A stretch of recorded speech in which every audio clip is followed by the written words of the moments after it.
नमस्कार दोस्तों, स्वागत है आपका हमारे चैनल पर। आज का हमारा विषय है कि किस प्रकार सफलता प्राप्त की जाए।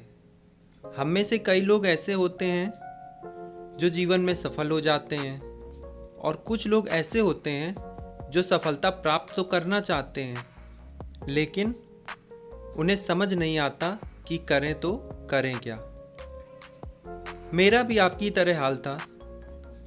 मैं भी कोई एक चीज़ पकड़ लेता था, उसे 2 दिन करता था, फिर उसमें मुझे फ़ायदा नहीं दिखता था, मुझे लगता था इसमें कुछ नहीं होगा, फिर उसे छोड़ देता था। इसी तरह मैंने भी 3-4 चीज़ें, कई तरह के काम किए जिसमें मुझे फ़ायदा दिखा, तुरंत फ़ायदा मिल गया तो मैंने इसको कंटिन्यू किया, बढ़ा दिया उस काम को आगे। लेकिन अगर जिसमें मुझे तुरंत फ़ायदा नहीं दिखा तो मैं वो काम छोड़ देता था। लेकिन मैंने देखा कि जो काम मैंने छोड़ दिया उसी काम को दूसरे व्यक्ति ने शुरू किया था मेरे साथ ही, लेकिन वो लगातार उस काम में मेहनत करता रहा और आज वो मुझसे बहुत आगे है। उसका कारण क्या है? उसका सिर्फ एक कारण है कि उसने लगातार प्रयास किया और मैंने क्या किया, 1 ही 2 दिन में हार मान ली। तो दोस्तों, किस तरह सफलता प्राप्त की जाए, चलिए इसको एक कहानी के माध्यम से समझते हैं। बहुत समय पहले की बात है, भगवान बुद्ध आत्मज्ञान की खोज में तपस्या कर रहे थे। उनके मन में विभिन्न प्रकार के प्रश्न उमड़ रहे थे। उन प्रश्नों का उत्तर तो उन्हें चाहिए था, लेकिन बहुत प्रयासों के बाद भी उन्हें सफलता नहीं मिल रही थी। उन्होंने आत्मज्ञान के लिए बहुत कठोर तपस्या की, बहुत कष्ट सहे, कई स्थानों की यात्राएं की, लेकिन जो उन्हें समाधान चाहिए था वो उन्हें नहीं मिल रहा था। एक दिन उनके मन में कुछ निराशा आने लगी। बहुत दिन उन्होंने इंतजार किया, लेकिन अंततः उनके मन में भी निराशा आने लगी।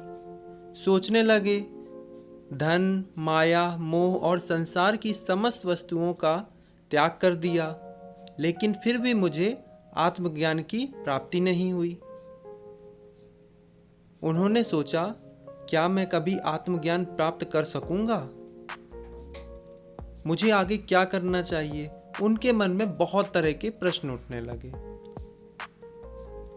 उन्हें आगे कोई भी सफलता की किरण नहीं दिखाई दे रही थी। बुद्ध के प्रयासों में भी कोई कमी नहीं थी।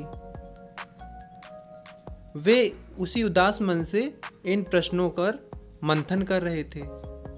इसी दौरान उन्हें प्यास लगी। वे अपने आसन से उठे और जल पीने के लिए नदी के पास गए।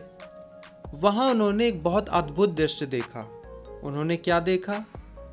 एक गिलहरी मुंह में कोई फल लिए उस नदी के पास आई। फल उससे छूटकर नदी में गिर गया। गिलहरी ने देखा, फल पानी की गहराई में जा रहा है। गिलहरी ने पानी में छलांग लगा दी। उसने अपना शरीर पानी में भिगोया और बाहर आ गई, और बाहर आकर उसने अपने शरीर पर लगा पानी झाड़ दिया और फिर से नदी में कूद गई। वो लगातार यही करने लगी। गिलहरी क्या करना चाहती थी? गिलहरी का उद्देश्य ये था कि वो पानी में जाएगी, थोड़ा सा पानी अपने शरीर पर लगाएगी और बाहर ज़मीन पर झाड़ देगी। ऐसे वो निरंतर करती रहेगी तो एक समय पानी सारा सूख जाएगा और उसे फल मिल जाएगा।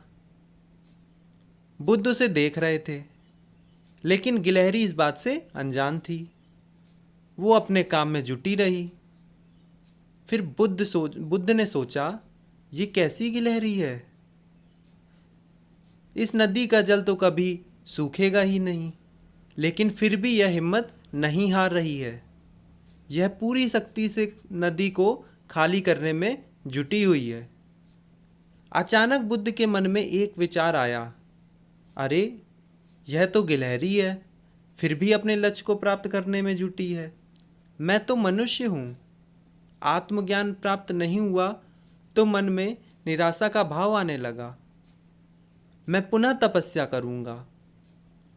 इस प्रकार भगवान बुद्ध ने गिलहरी से शिक्षा प्राप्त की और तपस्या में जुट गए और निरंतर प्रयासों के बाद एक दिन उन्हें आत्मज्ञान की प्राप्ति हुई और वे भगवान बुद्ध हो गए।